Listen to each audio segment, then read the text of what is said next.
Today is January 4th, 2026. The United States has launched a war of aggression against the Latin American nation of Venezuela. U.S. Special Forces kidnapped Venezuelan President Nicolás Maduro. They took him out of the country, and they have delivered him to New York for a show trial. And it is a show trial because the U.S. government itself admits that Venezuela and the Venezuelan government in particular had nothing to do with the drug crisis. The Trump administration, the corporate media, has been blaming Venezuela for. And I will get into all of that here in just a moment. Following this initial wave of military strikes on Venezuela, because there are almost certainly going to be additional strikes that follow, President Trump himself has said so, there was a press conference, and this is the transcript, and the link will be in the video description below, and I will read to you from this transcript. This is President Donald Trump explaining why the U.S. is engaged in another regime change war in yet another country, a country that has been on the list of neoconservative wars of regime change and aggression for decades now. This goes all the way back to the Bush Jr. administration, if you want to just confine this discussion to the 21st century. And every single president from Bush Jr. all the way up to Trump today, and everyone in between, including Obama and Biden, have participated in the buildup for this war of regime change against Venezuela. President Trump has accused President Obama and President Biden of coddling the Venezuelan government, of cozying up to them, buying oil from them. But in reality, every single administration from Bush Jr. onward, they have all taken incremental steps to increase pressure economically, socially, politically, militarily on Venezuela, putting more and more pressure, hoping to eventually create a crack and affect regime change. And now the United States has resorted to direct military force to affect regime change under this current Trump administration. The previous Biden administration placed additional sanctions on Venezuela on top of what the previous first Trump administration had already done. So this was a group effort, continuity of agenda. This is what I warned people about before President Trump even won the 2024 election. I said, it does not matter who wins, all of these wars will continue uninterrupted. As a matter of fact, they've all since accelerated, every single one of them without exception. All of the wars President Trump vowed he would get the U.S. out of, the U.S. has instead escalated amidst, and he has launched additional wars that were long on the neoconservative regime change wish list. Iran, a war, a direct U.S. attack on Iran, and now a direct U.S. military attack on Venezuela. So this was the justification President Trump used for this attack on Venezuela. He says, the illegitimate dictator Maduro was the kingpin of a vast criminal network responsible for trafficking colossal amounts of deadly and illicit drugs into the United States. Now, I said that this war was unprovoked, and people will immediately, reflexively tell me, Brian, the illegitimate dictator Maduro was the kingpin of a vast criminal network responsible for trafficking colossal amounts of deadly and illicit drugs into the United States. What do you mean this was unprovoked? President Trump is reacting to a clear and present danger. And the Trump administration has equated the trafficking of drugs into the United States to a military attack on the United States. Except, I will show you the U.S. government's own Drug Enforcement Administration, the DEA, its 2025 National Drug Threat Assessment. And I will show you in this report where they say the drugs are actually coming from and how Venezuela plays a negligible role in any of that. And the government of Venezuela is not even mentioned one time. If anything the Trump administration and the corporate media was saying regarding Venezuela and the government's involvement in this colossal trafficking of drugs into the United States, if any of that was true, it would be in the DEA report. But it isn't, because it is a lie. And President Trump even went out of his way, he and his administration, to link fentanyl specifically, but drugs in general, to weapons of mass destruction. Now, where have we heard that term before? That was the false, deliberately fabricated pretext the U.S. used to invade and take over the government of Iraq in 2003. And of course, there were no weapons of mass destruction. And in later years, retrospectively, the U.S. media even admitted that this was fabricated. Is completely a lie. Do we even remember President George Bush laughing about how there were no weapons of mass destruction in Iraq. And he's laughing in the face of all the Americans that put their trust in him, including U.S. service members who ended up dying in that war.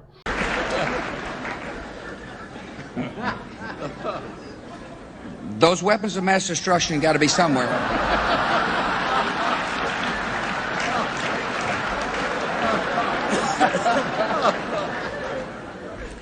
As you can tell from the look on Andy Card's face, we've become a little concerned about the vice president lately. Whenever you ask him a question, he replies, "Let's see what my little friend says."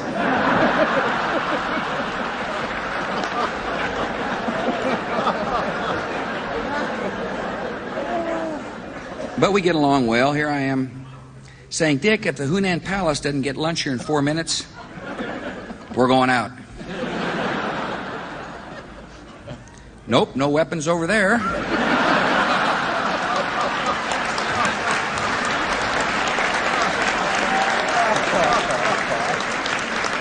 Maybe under here. President Trump is doing the exact same thing. He is laughing in the face of his supporters, in the face of Americans in general, linking it to weapons of mass destruction, predicating another war of aggression against another nation, hundreds, thousands of miles away from U.S. borders, on weapons of mass destruction. It couldn't be clearer, but I will make it even clearer still. This is what he says in this press conference. And he mentions drugs a couple of times. Actually, let's go to the transcript here. He mentions drugs, and I'm using D-R-U-G, drug, to give you all of the different variations, including drugs, drug trafficking, etc. He mentions drug or drugs 9 times in this press conference. Let's see how many times he mentions oil. 27 times, so 3 times more mention of oil than of drugs. And throughout this entire transcript, he doesn't even once talk about concrete, definitive steps that will be taken to dismantle the supposed drug threat Venezuela posed to the United States. He simply accuses Venezuela of pumping the U.S. full of drugs as justification for this war. And then the rest of the press conference, he's talking about how the U.S. will dominate Venezuela and take their oil. And launch additional waves of military aggression if necessary. And I will read to you from the transcript. This is a direct quote. "We're going to run the country until such a time as we can do a safe, proper, and judicious transition. So we don't want to be involved with having somebody else get in, and we have the same situation that we had for the last long period of years." In other words, people in their own country doing what they want instead of what the U.S. tells them to do, to serve U.S. interests at the expense of their own interests. Unacceptable. To an empire, that is unacceptable. And the U.S. is a modern-day empire, and they're really not even making much of a secret out of it. Let's continue. "So we're going to run the country until such a time as we can do a safe, proper, and judicious transition." And it has to be judicious because that's what we're all about. We want peace, liberty, and justice for the great people of Venezuela. And that includes many from Venezuela who are now living in the United States and want to go back to their country. It's their homeland. We can't take a chance that somebody else takes over Venezuela and doesn't have the good of the Venezuelan people in mind. We've had decades of that. We're not going to let it happen. We're there now, and what people don't understand, but they understand as I say this, we're there now, but we're going to stay until such a time as the proper transition can take place. So we get the idea. The U.S. is going to stay there until they install a client regime that they have handpicked and put into power.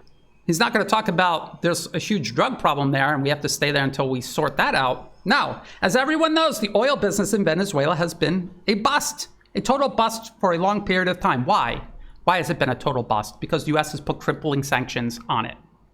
And they have sabotaged Venezuela internally, and they've placed sanctions on it externally, deliberately to crush their oil industry and to cripple their economy, to make the people of Venezuela scream, to turn against each other, and to turn against the Venezuelan government itself. And it works. Over time, it works.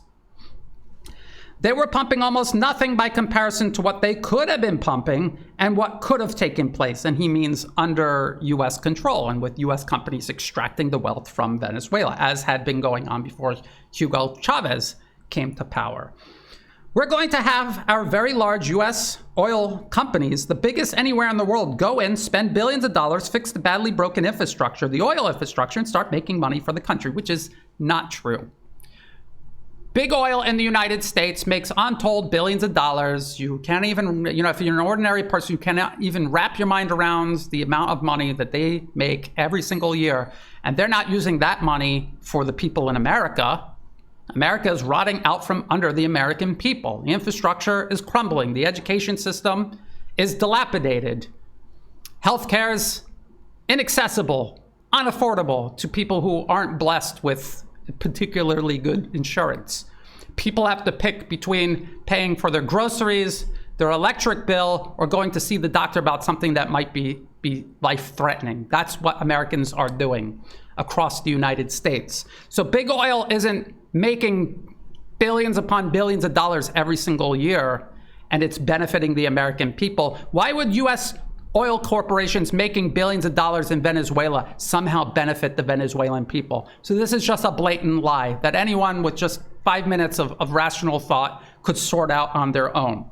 And we're ready to stage a second and much larger attack if we need to do so. So he goes from talking about seizing the oil to then talking about another military attack. Nothing about drugs being mentioned here at all since I started reading this section of the transcript. We're ready to do a much larger attack if we need to do so, so we're prepared to do a second wave if we needed to do so. We actually assumed that a second wave would be necessary, but now it probably isn't. The first wave, if you'd like to call it that, the first attack was so successful, we probably don't have to do a second, but we're prepared to do a second wave, a much bigger wave, actually. And people listen to him rambling in circles and think he's really running things, and that somehow he's fighting the deep state and he's going to turn America around when he's openly serving the very corporate financier interests that have done this to America in the first place, and in this case specifically, and he's not even hiding it, big oil. This was pinpoint. He's talking about the attack, but we have a much bigger wave that we probably won't have to do. This partnership of Venezuela with the United States of America, a country that everybody wants to be involved with because of what we're able to do and accomplish, will make the people of Venezuela rich, independent, and safe, except the American people aren't rich, independent, and safe.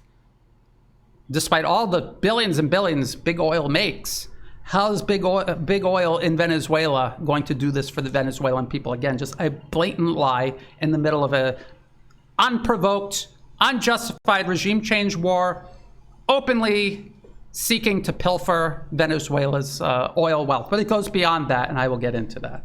He's talking about invading another country and taking it over. He's using drugs as the pretext, but his entire explanation, everything he's talking about, is stripping Venezuela of its oil, installing a compliant, obedient client regime, and if they cannot install this client regime, they will continue military strikes on Venezuela. Nothing at all about drugs mentioned at all. So now we have watched the US attack, invade, attempt to overthrow the government of Venezuela, kidnap the president of Venezuela, and threaten additional attacks against Venezuela. And this is obviously not because Venezuela posed any sort of threat to the United States because of drugs, because of illicit narcotics. It is all linked to the continued pursuit of primacy.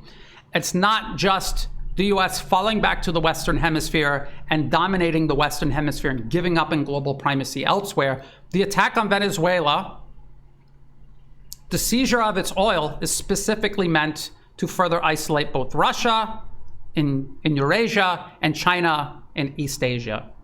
Where did most of Venezuela's oil go? It went to China. This is Factbox, Venezuela's oil wealth, reserves, output, and exports.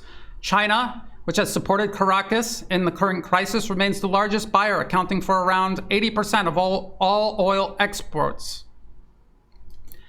Right now, the United States is backing armed violence and terrorism all across Iran. The US last year again, under the Trump administration, building on what was set up for him by the Biden administration, launched a war of aggression on Iran. Iran is also supplying China with oil. So there is this concerted effort to cut off, dismember, destroy these allies and partners of both China and Russia. And this is part of a global war on multipolarism. This is not the US withdrawing to the Western Hemisphere. This is not the US giving up on global primacy and adapting to multipolarism. This is the US waging unlimited war on multipolarism in a rushed and even desperate way that it hasn't done before previously. And again, just look at the attack on Iran and now the attack on Venezuela, so close to each other, and the US escalating its war with Russia in Ukraine and preparing for war with China.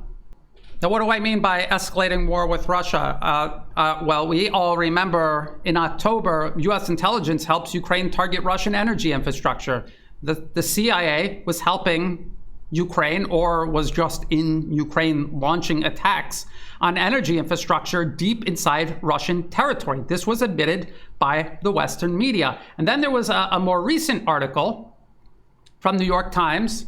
It's titled "The Separation Inside the Unraveling US-Ukraine Partnership," but actually nothing about this article suggests anything is unraveling or that there's any sort of separation. In fact, the US is escalating its war on Russia through Ukraine. And this is what it says in this New York Times article. In secret, the Central Intelligence Agency and the US military, with President Trump's blessing, supercharged a Ukrainian campaign of drone strikes on Russian oil facilities and tankers to hobble Mr. Putin's war machine. So we had the earlier reports that the CIA was helping Ukraine strike deep inside Russia, striking oil production. Then there were these maritime drone strikes on tankers in the Black Sea, in the Mediterranean, off the west coast of Africa. Everyone was trying to pretend that the US had nothing to do with it. New York Times admits the CIA was behind that also. And I warned people at the time, it had to be the United States, because these type of operations require infrastructure and ISR capabilities, intelligence, surveillance, reconnaissance, that only the US possesses. No other nation, even in the rest of the West, has these capabilities. It only could have been the US carrying these strikes out. And now the New York Times admits it. So the US carries out a war of aggression against Iran, that's only on pause. A war of aggression on Venezuela, only on pause. It is escalating its proxy war or semi-direct war on Russia. Now it admits that it's actually the US carrying out these strikes. What do all of these countries have in common? They export huge amounts of energy to China. Now, I've talked about this endlessly. This is a policy paper from 2018 from the US Naval War College Review, a maritime oil blockade against China, tactically tempting but strategically flawed. And they don't mean strategically flawed in the sense that it seems like a great idea, but we just couldn't do it. No, it's tactically tempting, but strategically flawed in the sense that in 2018, here's a list of obstacles. And then throughout the rest of the paper, they talk about ways to eliminate those obstacles. Since this paper was published, those obstacles have either been removed or the US has even gone far beyond removing and overcoming these obstacles and pursuing this upcoming maritime oil blockade against China, one that's already partially in effect. Before the US launched this strike on Venezuela, we remember there was a tanker headed towards China the US actually seized. So that is blockading oil that is going from one place to China, Venezuela to China. Now you've just kidnapped the Venezuelan president and you're threatening more military strikes if Venezuela doesn't completely capitulate to the US, accept US control, hand over its oil to US oil corporations who are not going to export it to China. You are now cutting off oil going to China. That is part of not just a maritime oil blockade, but a global oil blockade on China. That is one piece to the puzzle. You've already attacked Iran. You will continue preparing yourself and your proxies for another attack on Iran. You have terrorists inside Iran trying to destroy the country from the inside. So this is another country that exports oil to China that you're trying to overthrow and completely destroy. Now, you're also attacking oil production inside Russia and tankers leaving Russia to go elsewhere and send their energy exports. So now you're attacking what is China's largest energy partner, Russia. And this is something that they are going to only escalate. In this paper, they also talk about striking at Belt and Road Initiative infrastructure. These are land routes, okay? They have a map here. These are the maritime choke points the US military is already in position to close if and when they get the chance. The US Marine Corps under the Biden administration, again, continuity of agenda, was reorganized into an anti-shipping force that can deploy to all of these areas and shut down maritime shipping. They also talk about the Belt and Road Initiative, and they talk specifically about the Myanmar-China oil pipeline, and they literally talk about conducting aerial strikes, aerial mining, or other kinetic action to take the pipeline out. But since this 2018 report was published, the US has been backing armed terrorists inside Myanmar who have been attacking this pipeline, including just last year. This is from the Irrawaddy. This is a propaganda outlet funded by the US government through the National Endowment for Democracy, very much still in operation. And this is from May 2025. Myanmar junta, which is what the collective West calls the government in Myanmar, abandons Chinese pipeline amid resistance attacks. And if you have to abandon one section of the pipeline, the whole pipeline is no longer useful. So they had been attacking this for years, striking at pumping stations, hitting the security, protecting it, hitting the actual equipment, and now there's an entire section that has fallen under the control of US-backed terrorists.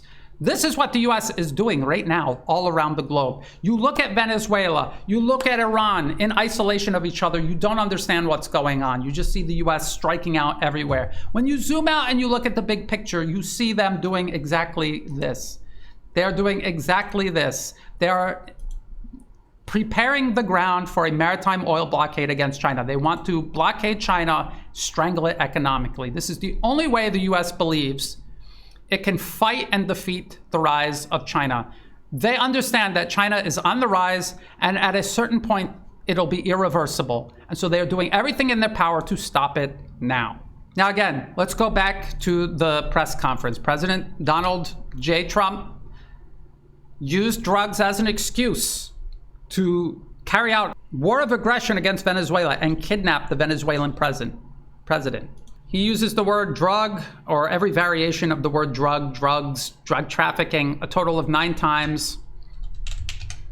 Oil, 27 times, 3 times more talk of oil than drugs, because drugs was just a fabricated pretext used to justify another illegal war of aggression, in line with the Bush, Obama, and Biden administrations, and previous wars of aggression launched under Trump, including against Iran just last year. Let's go to this DEA, Drug Enforcement Administration 2025 report. This was published in July. This is under the Trump administration. Let's do a real quick look here. How many times is Venezuela mentioned in this 80-page DEA report on drug threats to the United States? A total of 6 times. Okay, let's put that into perspective. What does that mean? Let's see how many times Mexico is mentioned. 70 times. China is mentioned 17 times. And Canada is mentioned 7 times. So it's actually, Canada is actually mentioned more than Venezuela in this DEA report about drug threats to the United States, published mid-2025 in the middle of President Trump accusing Venezuela as being the source of America's drug crisis. So this was absolutely, without a doubt, a complete and deliberate lie. President Trump could have read his own DEA's report, and he could have seen that it had nothing to do with Venezuela, even if he's not smart enough to tell that his advisors that he himself handpicked are lying to him, if that's what you think was going on. This is what it says about Venezuela. It's listed under other violent transnational criminal organizations, and they're talking about Tren de Aragua, or TDA. And they also talk about MS-13, which is not in Venezuela. So the only one that applies to Venezuela is Tren de Aragua, TDA. And here it talks about the U.S. State Department designated the violent TCOs, Tren de Aragua and MS-13 as foreign terrorist organizations. Members of these groups sell illicit drugs at the street level, commit violent crimes, and actively recruit both U.S. citizens and undocumented migrants from South and Central America into their organizations. So then they talk about TDA specifically right here. TDA is a violent criminal organization founded between 2012 and 2013. It was founded in a state in north central Venezuela. The group originally gained power and influence as a prison gang inside a prison in Venezuela, not because President Nicolás Maduro founded it and organized it and armed it and aided it.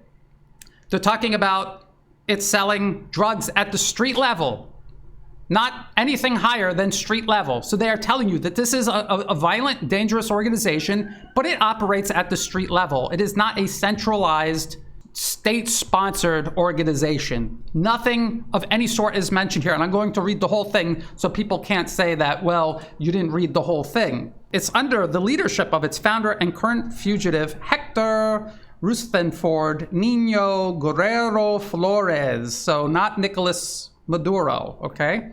In the United States, TDA mainly operates within Venezuelan migrant communities. TDA facilitates the smuggling of thousands of Venezuelan migrants into the United States and then extorts the migrants, forcing them into prostitution or other crimes to pay off their smuggling debts. TDA members routinely commit assault, robbery, and murder as part of carrying out these extortion rackets. TDA members also conduct small-scale drug trafficking activities, such as distribution of Tusi.